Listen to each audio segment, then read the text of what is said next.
Bienvenue dans le Divan Citoyen, votre émission qu'on aborde sur la web TV de Wabedmi.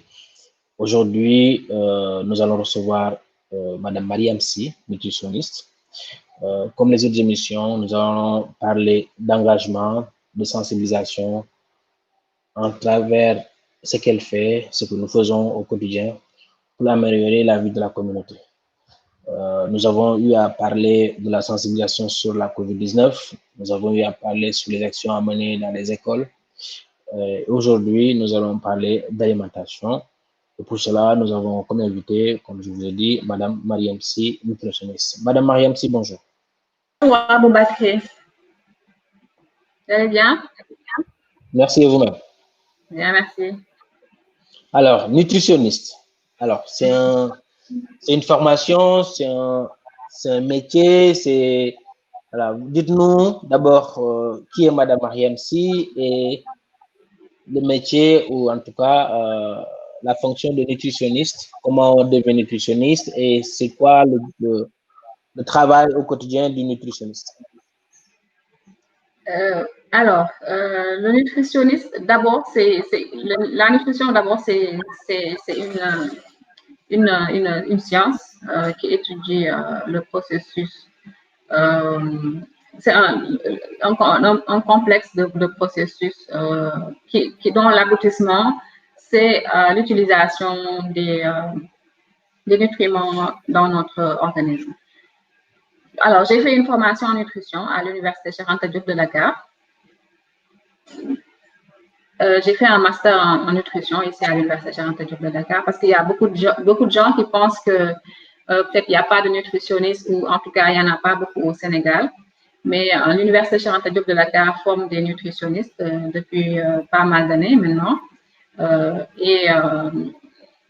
Donc voilà, après cette formation, j'ai eu à travailler un peu dans l'humanitaire, dans le milieu du développement, etc. Et toujours dans ce même domaine. D'accord, très bien. Merci beaucoup. Quand on parle de nutrition, donc on parle d'alimentation. Notre thème d'aujourd'hui, c'est quelle alimentation pour éviter les maladies non transmissibles. Donc, quand on parle d'alimentation, on pense déjà à ce que nous consommons. Aujourd'hui, comment mangent les Sénégalais? Alors, comment mangent les Sénégalais? Bon, je dirais que pour le moment, il n'y a pas d'étude encore qui a été faite au niveau national pour évaluer la consommation alimentaire des Sénégalais. Donc, c'est une étude qui, en tout cas, nous permettrait de voir réellement, en tout cas, la façon dont les Sénégalais mangent, mais également la quantité et la fréquence de consommation des aliments qui sont disponibles au Sénégal. Mais cela n'empêche pas qu'il y ait quelques études qui ont été faites de façon parcellaire, par exemple à Dakar, bien dans d'autres localités, qui nous permettent d'avoir une petite idée de ce que les Sénégalais mangent. Et nous-mêmes, nous pouvons constater que depuis quelques années, il y a en tout cas quelques changements dans notre régime alimentaire, quelques changements dus à une transition alimentaire qui s'est faite au cours de ces dernières années. Le Sénégalais, la façon dont il mangeait avant et la façon dont nous mangeons actuellement est quand même assez différente. Et on se rend compte, par exemple, en ville, à Dakar ou bien dans la banlieue, qu'il y a de plus en plus de fast-food, il y a beaucoup plus de vendeurs des rues. Donc, les gens qui sont actifs ne sont peut-être pas tout le temps à la maison pour pouvoir manger en famille, etc. Et donc, on se rend compte de plus en plus que les gens mangent dehors. Donc, surtout dans la capitale et en tout cas dans la banlieue. Peut-être dans le milieu rural, les gens vont vaquer à leurs occupations, reviennent à la maison, etc. Mais il y a moins de vendeurs d'aliments de la rue qui sont vendus, en tout cas.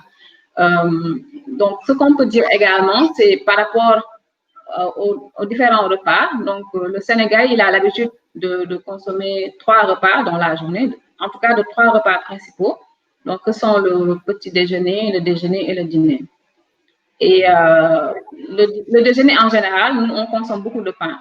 Donc, le petit déjeuner, je veux dire. Donc, nous consommons beaucoup de pain. Donc, surtout le matin, le Sénégalais prend un morceau de pain, ça dépend de chaque individu. Il y en a qui prennent un petit morceau, il y en a qui prennent peut-être les Ndiayen et les Ndioben vont consommer beaucoup plus de pain que les autres.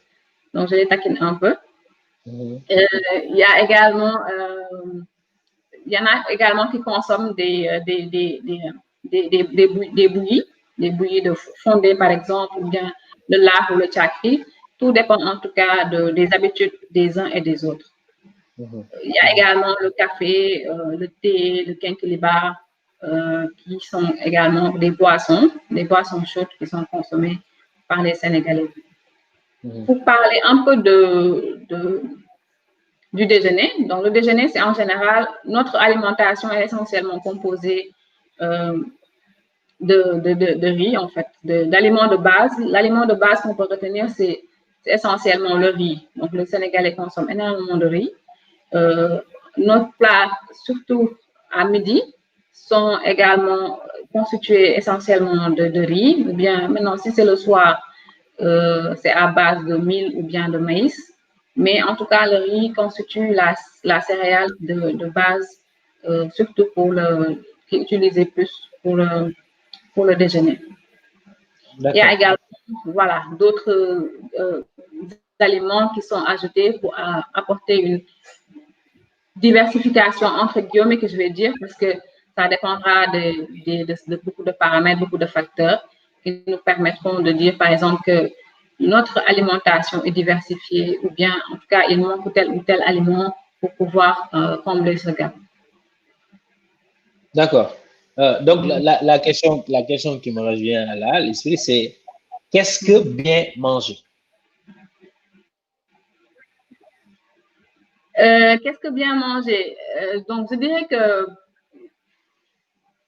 en fait, il y a beaucoup de paramètres qu'il faut prendre en compte quand on dit que mon alimentation ou ton alimentation ou l'alimentation d'une autre personne est saine ou bien est bonne, ou bien que nous mangeons bien. Il y a beaucoup de paramètres qu'il faut prendre en compte. Comme je l'ai dit tantôt, il y a ce qu'on appelle la diversification alimentaire, c'est-à-dire que durant la journée, il faut que chaque individu, chaque Sénégalais puisse accéder en tout cas à des aliments qui sont riches en nutriments, que ce soit les macronutriments comme les glucides, les lipides et les protéines, mais également en micronutriments comme les vitamines et les minéraux qui sont disponibles dans ces aliments-là.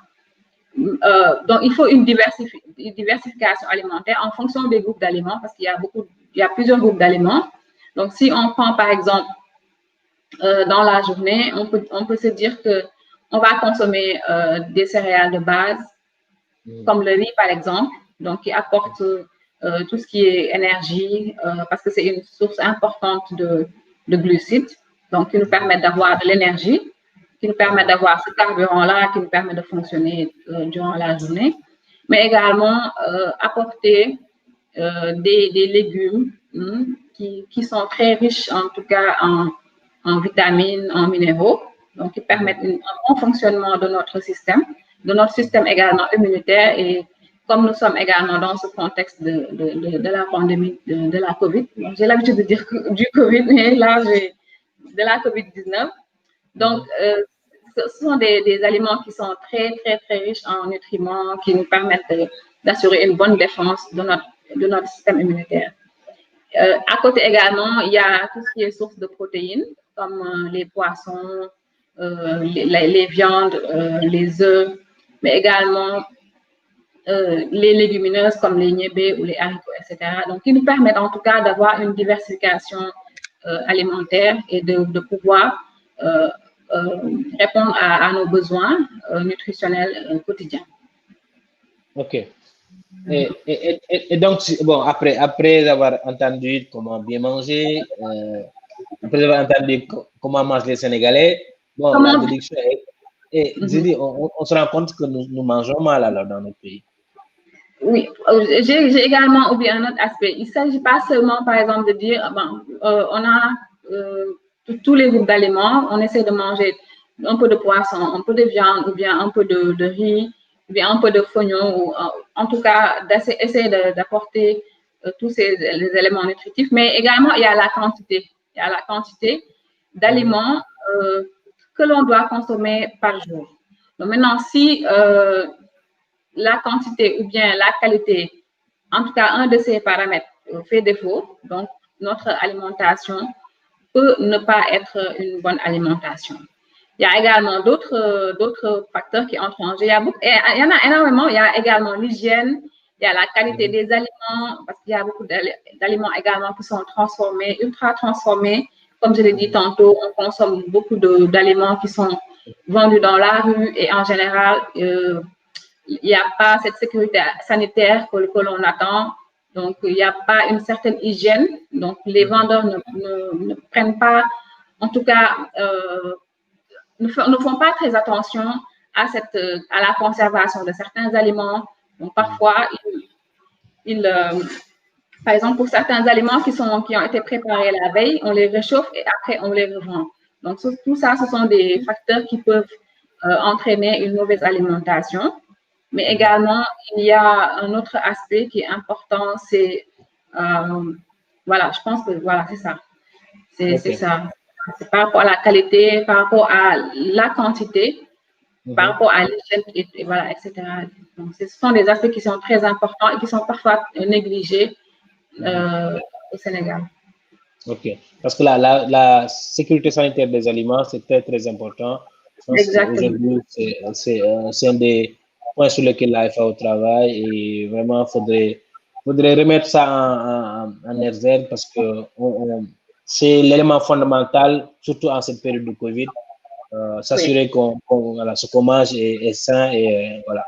Donc, maintenant qu'on sait il n'y a pas de contrôle aussi derrière, il n'y a pas un contrôle, en tout cas, de l'alimentation de la rue.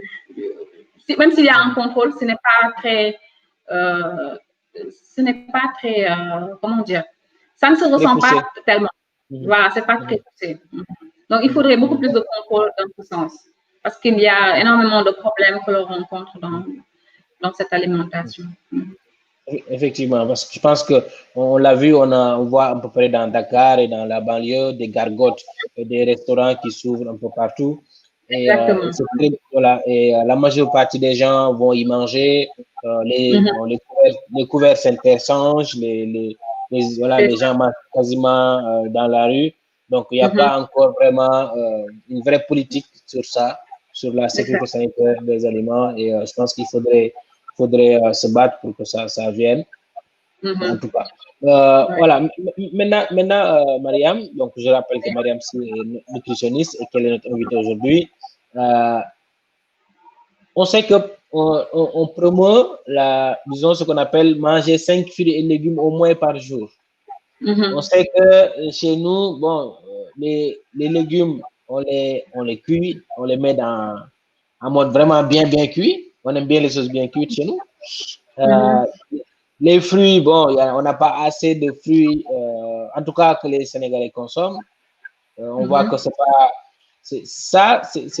ça, donc ça va induire peut-être une mauvaise alimentation, des manques du coup. Oui, la façon de cuisiner les aliments est quelque chose de très, très, très important, de très essentiel pour s'assurer d'une bonne alimentation. Parce que quand je parlais tout à l'heure de qualité, il ne s'agit pas seulement de l'hygiène, mais également du mode de cuisson. Et comme tu l'as dit, hein, c'est un constat que l'on peut faire quand on entre dans certains ménages. Donc, on se rend compte que quand nous cuisinons, nous cuisinons de façon très... La cuisson prend une durée assez longue. C'est-à-dire, même par exemple, quand on prépare le le repas de midi, en général, on a l'habitude peut-être de commencer à préparer à 10h ou 11h, mais avant que l'on puisse avoir le repas sur la table ou bien par terre, c'est peut-être vers 14h, 15h. Donc, ça prend énormément. Le temps de cuisson est très long, 4h à 5h, juste pour préparer un seul repas. Donc, imaginez-vous ce que cela peut causer. Donc, en termes de dégradation des nutriments, donc les nutriments parce qu'il y a des nutriments qui sont thermolabiles, c'est-à-dire qu'ils ne supportent pas la chaleur. Et donc, il y a une perte de nutriments, comme par exemple la vitamine A qui se perd en cours de cuisson. Et donc, ce qu'on devait consommer en termes de nutriments, on ne pourra pas peut-être combler cela parce que le temps de cuisson est très, très long. Et donc, ça, c'est un problème.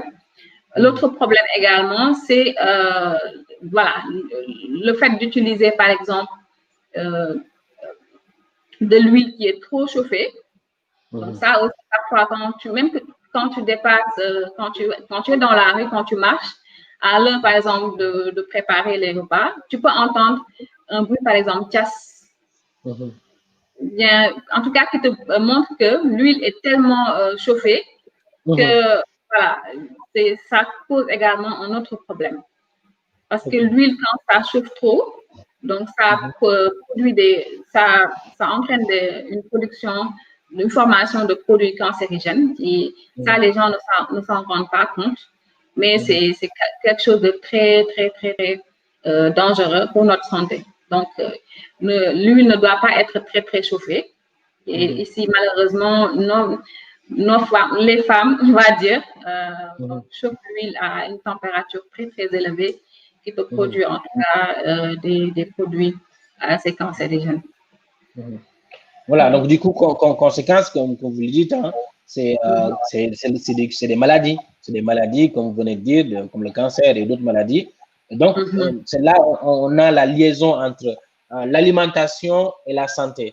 Donc, aujourd'hui, notre thème, c'est comment vraiment éviter une alimentation pour éviter les maladies non transmissibles. Et donc, notre alimentation va entraîner aujourd'hui dans notre pays des maladies, disons des maladies de riches, parce que c'est des maladies que nous ne connaissions pas avant et qui sont aujourd'hui des maladies qui touchent beaucoup de monde et qui sont très, très difficiles à maîtriser au niveau budget, finance et tout ça. C'est ça. C'est ça, parce que tantôt, j'ai parlé de transition alimentaire.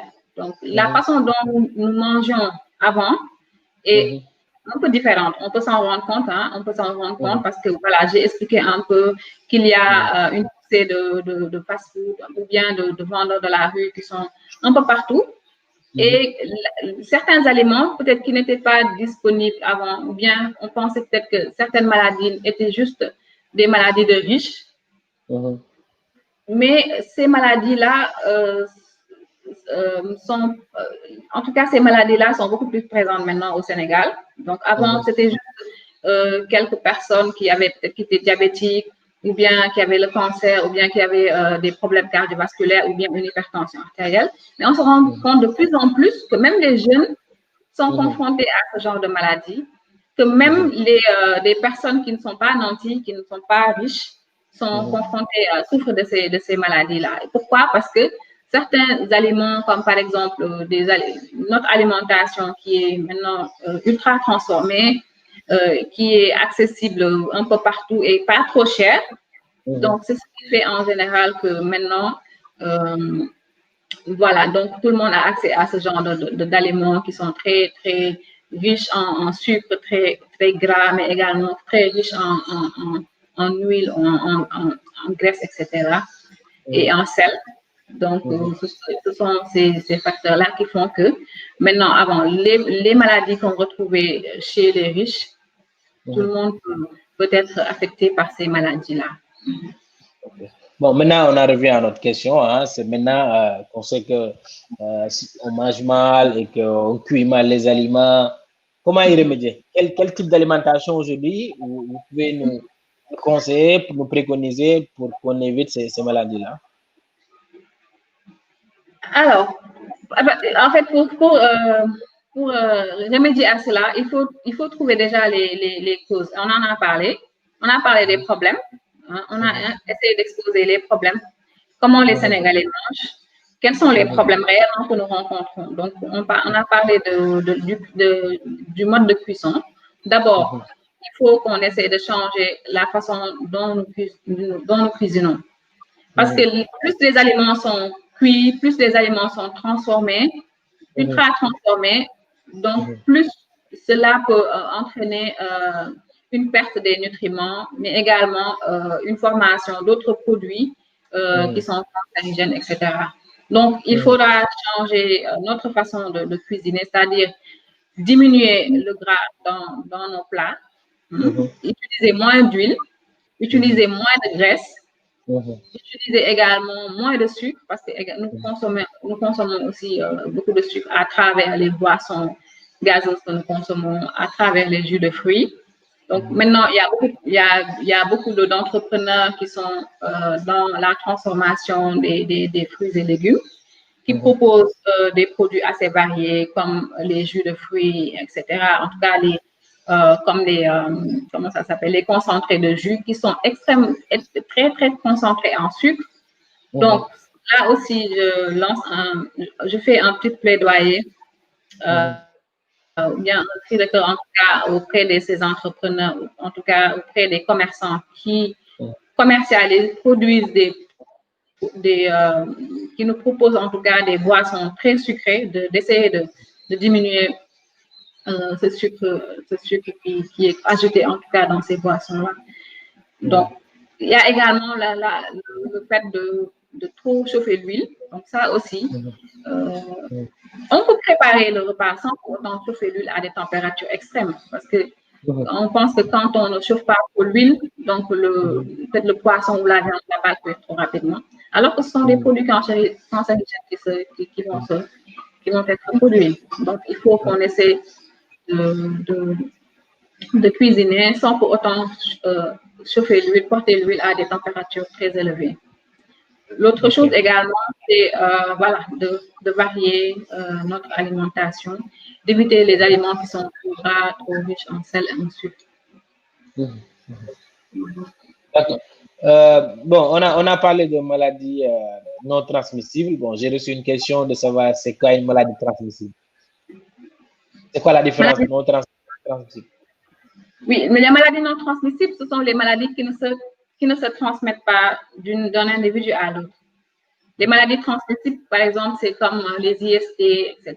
Mais les maladies non transmissibles, c'est par exemple comme le diabète ou bien les maladies cardiovasculaires qui prennent du temps, parce qu'avant, on les appelait les maladies chroniques. C'est les maladies chroniques. Pourquoi chroniques? Parce que ces maladies prenaient énormément de temps. Ce ne sont pas des maladies aiguës, mais chroniques, qui prenaient du temps à s'installer dans l'organisme. Et maintenant, l'appellation a un peu changé. On parle de maladies non transmissibles qui ne se transmettent pas d'une personne à une autre et qui sont en tout cas, qui prennent énormément, de plus en plus de l'ampleur. Si je donne un peu les chiffres, je peux donner des chiffres juste. Par exemple, au niveau mondial, la prévalence des maladies non transmissibles, je pense que il y a 41, selon l'OMS, il y a 41 millions de personnes qui souffrent de maladies non transmissibles. D'accord. Au Sénégal, il y a une enquête qui a été faite en 2015. Donc, c'est l'enquête de STEPS qui a été menée par l'ANSD. Donc, et qui nous a un peu montré la situation au niveau du Sénégal par rapport à la prévalence de diabète, des maladies cardiovasculaires, mais également de l'hypertension artérielle. Et on s'est rendu compte que les prévalences étaient assez élevées. Et donc, il faut vraiment qu'il y ait une politique, en tout cas, qui permette de prendre en charge ces maladies, pas seulement dans la prise en charge, mais en amont. C'est-à-dire miser plus sur la prévention. Miser plus sur la prévention, sensibilisation, communication auprès des populations pour qu'ils soient mieux conscientisés et faire avoir tous les éléments, des messages qui leur permettent de mieux choisir un régime alimentaire qui est beaucoup plus sain. Je reçois un commentaire qui dit que dans le passé, donc dans les maisons, lors des repas de famille, eh ben, les enfants, on leur interdisait de toucher la viande ou le poisson. Bon, aujourd'hui, ce n'est plus le cas. Peut-être que avant, le cancer touchait les personnes âgées. Donc aujourd'hui, bon, tout le monde a droit à son poisson et à sa viande. Du coup, peut-être que la maladie s'installe beaucoup plus quoi aujourd'hui. Oui. En fait, comme on a l'habitude de dire en Wolof, ndawa comment. Avant, on interdisait peut-être aux enfants de toucher aux filles parce que peut-être c'est par rapport à l'éducation. On ne voulait pas que peut-être qu'ils adoptent certains comportements quand ils vont aller dans d'autres maisons. Mais les enfants doivent, l'alimentation des enfants doit être très, très surveillée et qu'on puisse vraiment s'assurer que ces enfants-là puissent accéder en tout cas à ces aliments-là, parce qu'ils sont dans une période de croissance et ils ont besoin de nutriments, d'éléments qui permettent une bonne croissance. Il y a une fenêtre d'opportunité entre, par exemple, 0 et 2 ans et au-delà même, qui puisse permettre en tout cas aux enfants de pouvoir avoir une nutrition optimale et une croissance une bonne croissance. Parce que souvent chez nous, on ne fait pas de différence entre l'alimentation d'un enfant et l'alimentation d'un adulte. Alors que les besoins ne sont pas les mêmes. Souvent, ce que mangent les adultes, c'est ce que mangent les enfants. Est-ce qu'il y a besoin aujourd'hui, par exemple, d'expliquer qu'on doit avoir une alimentation d'un enfant jusqu'à un moment avant de revenir sur celui des adultes? Oui, effectivement, parce qu'à chaque stade de la vie, il y a une alimentation qui est appropriée à ce stade-là. Par exemple, pour les enfants entre 0 et 6 mois, on préconise l'allaitement maternel exclusif. Donc, au Sénégal, en tout cas, il y a énormément d'efforts qui sont faits pour la promotion de l'allaitement maternel exclusif.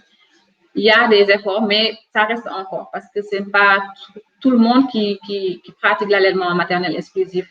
Il y a des contraintes, par exemple, quand on prend l'exemple de Dakar, les femmes qui sont actives, qui travaillent, parfois elles n'ont pas peut-être le temps ou bien elles n'ont pas une très bonne organisation pour pouvoir pratiquer cet allaitement maternel exclusif.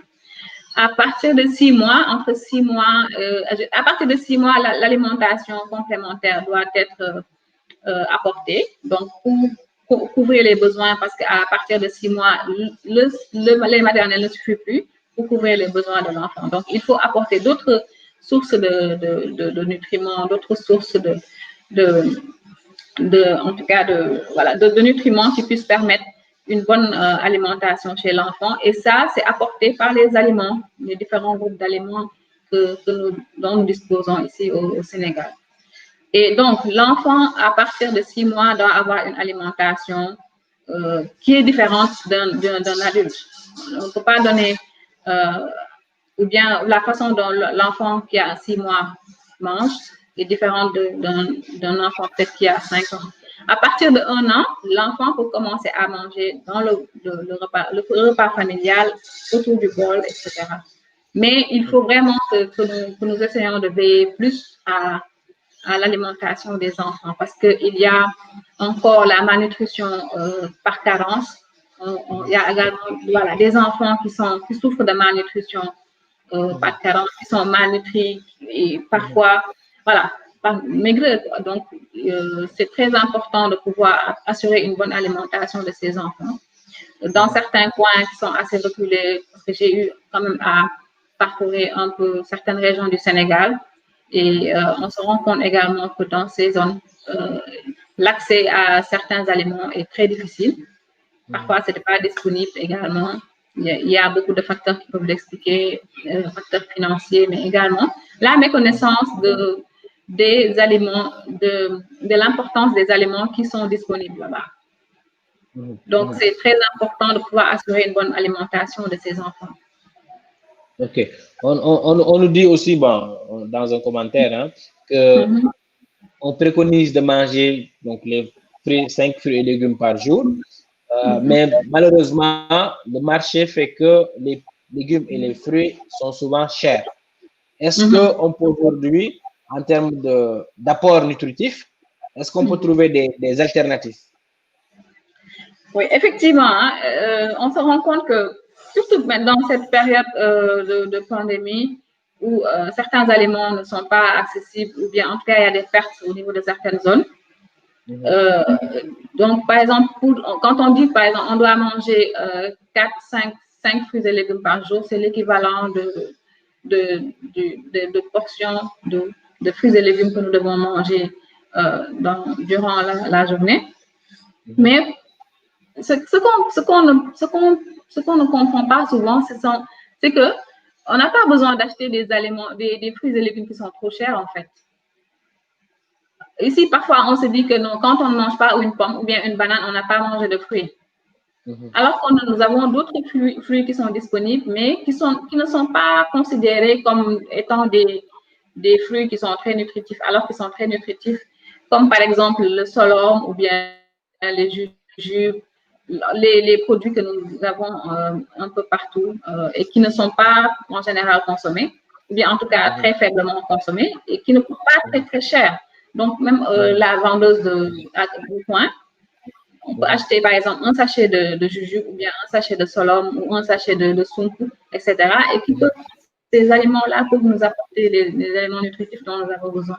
Peut-être pour les légumes, c'est assez cher sur le marché, mais il suffit de voir un peu quels sont les légumes qui ne sont pas très très chers et qui peuvent en tout cas nous apporter les éléments nutritifs dont notre corps a besoin. Mais il faut vraiment essayer, que nous essayons de peut-être, par rapport à l'agriculture, si l'agriculture est très bien développée, donc les aliments sont accessibles, peut-être le coût va un peu plus diminuer et les personnes, les gens pourront avoir accès à ces différents produits. Oui, ça revient sur effectivement, il y a savoir nos produits locaux, quel apport aujourd'hui les fruits et légumes qui sont en tout cas cultivés chez nous peuvent apporter à notre alimentation.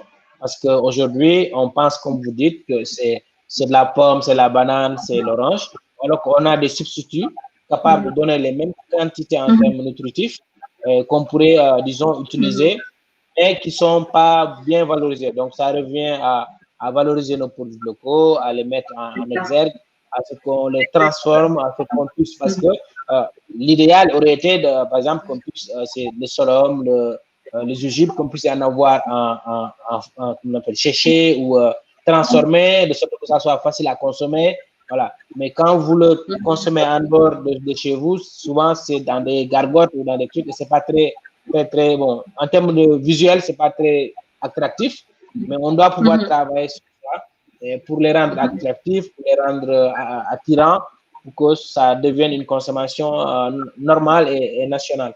Donc ça c'est très important. Et voilà, et je pense que c'est une bonne chose. Alors, il nous reste, bon, on est à presque 10 minutes de la fin de l'émission. On aborde la question qui va arriver, c'est on arrive à la vers Tabaski, on a quasiment une semaine de la Tabaski. On sait tous au Sénégal, la Tabaski, l'aliment de base pour quasiment la plus grande majorité des familles, c'est la viande de mouton. Et la viande de mouton, souvent, c'est grillé, c'est au feu. Et souvent, c'est vraiment, voilà, directement. Et souvent, on voit que c'est bien cramé. Est-ce qu'aujourd'hui, il y a des recommandations par rapport à ça? Oui, effectivement, parce que tout à l'heure, quand je parlais de mode de cuisson, j'ai parlé de produits cancérigènes, quand on chauffe pour l'huile, par exemple. Mais par exemple, pour la viande de mouton que nous consommons durant la fête et qui est grillée directement sur le feu. En tout cas, il n'y a pas on laisse pas une grande distance entre le grillage et le feu. Donc, ce qui fait que la viande est souvent cramée. Et le fait qu'on constate cette couleur noire-là, cette couleur cramée sur la viande, montre qu'il y a une formation de produits cancérigènes. Donc, il faut qu'on essaie de ne pas mettre en contact direct la viande et le feu. Parce que ce sont produits dans des produits cancérigènes. Et puisqu'on a maintenant assez de problèmes d'alimentation, on a des problèmes pour même la prise en charge des diabétiques, la prise en charge du cancer, etc. Donc, je pense qu'il faut vraiment que les Sénégalais se rendent compte que au lieu de dépenser énormément d'argent dans les hôpitaux, il y a parfois nous n'avons pas accès de façon très... Nous n'avons pas accès, en tout cas parfois, à certains soins, parce que ça coûte parfois très cher. Donc, ce qu'on préconise, en tout cas, c'est de vraiment essayer de ne pas griller directement la viande sur le feu et pour éviter ça. On va se dire peut-être, c'est juste un jour. Non, c'est juste un jour, on va se faire plaisir. Mais ce jour-là, il y a énormément de gens qui ont des problèmes d'indigestion. Il y a beaucoup de gens, durant ces jours de fête, qui vont à l'hôpital. Pourquoi? Parce que leur alimentation n'est pas très saine. Voilà, ils consomment énormément. Ils sont dans l'excès. On peut manger de façon saine, ne pas tomber dans l'excès, et puis choisir des aliments qui sont sains, et puis voilà, et puis passer une très bonne fête. Mais on passe une fête et après on se retrouve à l'hôpital, ou bien on a des problèmes d'indigestion pendant 2 ou 3 jours. Donc c'est des choses que je pense qu'il faut vraiment éviter. Ok, parce qu'effectivement, on a tendance à le jour de la fête à être un peu dans l'excès, et on voit que, comme vous dites, il y a beaucoup de gens qui se finissent dans les centres de santé et tout. Maintenant, la question fondamentale, c'est souvent quand il y a une fête, donc on met beaucoup de sucre, on met beaucoup de viande, et du coup, ça se ressent sur la santé globale des gens. Aujourd'hui, est-ce qu'il ne faudrait pas, je pense, faire une vraie campagne de sensibilisation, comme vous le faites, hein, parce que, bon, je le dis parce que vous le faites sur les réseaux sociaux, à essayer de montrer aux gens comment améliorer la façon dont ils mangent, dont moi-même. Et donc, je veux dire, il faudrait qu'on arrive à montrer aux Sénégalais c'est quoi bien manger et quelles sont les répercussions de fait de mal manger. Parce que la malbouffe, comme on dit, on a vu aux États-Unis, on l'a vu en Europe, on l'a vu un peu partout. C'est l'explosion des enfants aujourd'hui qui sont obèses, l'obésité des enfants, qui sont des morbides. Et aujourd'hui, c'est des phénomènes qu'on retrouve dans les pays africains. La grande menace même, elle est en Afrique. Parce que, comme vous l'avez dit tout à l'heure, les fast-food vont se déplacer en Afrique parce que c'est un nouveau marché, parce que les gens ont envie d'avoir des grandes marques occidentales en Afrique. Donc, c'est la course à ça. Maintenant, il faudrait que nous, jeunes, vous, nutritionnistes, qu'on ait plus de nutritionnistes, qu'on ait plus de gens comme vous qui vont montrer des alternatives, qu'on puisse dire, ah ben, le steak de viande coûte en termes de, disons, nutriments, en termes de quantité, c'est tant, mais par contre, le niébé ou le truc à côté est beaucoup mieux et c'est cultivé localement et ça coûte moins cher.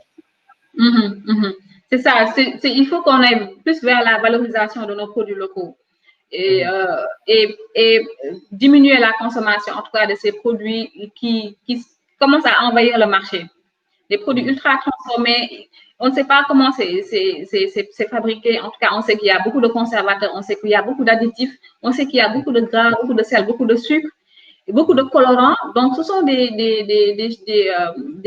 produits qui sont de plus en plus sur le marché et qui n'apportent pas réellement d'éléments nutritifs et qui ne sont pas très, très sains pour notre santé, pour notre nutrition. Donc, moi, en tout cas, de mon côté, j'essaie de faire une sensibilisation à travers les réseaux sociaux.